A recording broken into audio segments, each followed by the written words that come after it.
Pada 11 Mac yang lalu telah keluar keputusan bagi ujian psikologi kadet pegawai tadbir dan diplomatik ambilan 2025 dan 2026.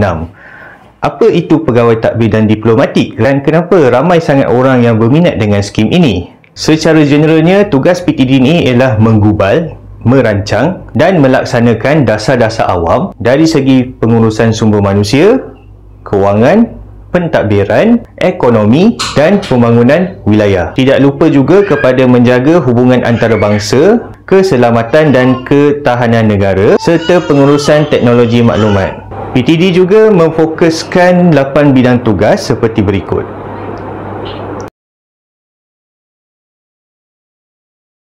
Di antara faktor yang menyebabkan kenapa ramai sangat yang minat dengan skim ini kerana skim ini tidak meletakkan syarat bagi pengkhususan bidang degree anda. Jadi, jika anda ada degree honours dalam bidang apa-apa sekalipun, tak menjadi masalah. Jadi, selepas ujian psikologi akan ada ujian PSEE, Psychometric Online.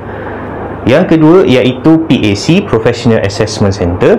Yang ketiga iaitu UKJK, Ujian Kecergasan Jasmani Kebangsaan. Dan keempat iaitu ada temu duga, iaitu interview secara bersemuka. Dan akhir sekali, korang kena pergi cadetship selama 9 ataupun 10 bulan. Cuma ada satu perkara yang korang kena berjaga-jaga. Kadang-kadang SPA dia akan menjalankan dua ujian ini secara serentak. Sebagai contoh, untuk ambilan tahun lepas, ujian PAC dan UKJK diadakan pada satu hari sahaja. Jadi korang akan rasa mental dan physical drain.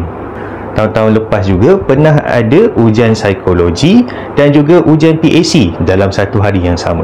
So, pernah tak korang terfikir, selepas ujian psikologi ni, ujian apa pula seterusnya? Dan bila tarikhnya? Jika korang nak tahu kajian untuk menentukan tarikh bagi ujian seterusnya dan bagaimana ujian PAC dan ujian-ujian lain akan dijalankan, anda perlu komen nak tahu di video ini dan kita akan share pada video akan datang. Sekian, Assalamualaikum.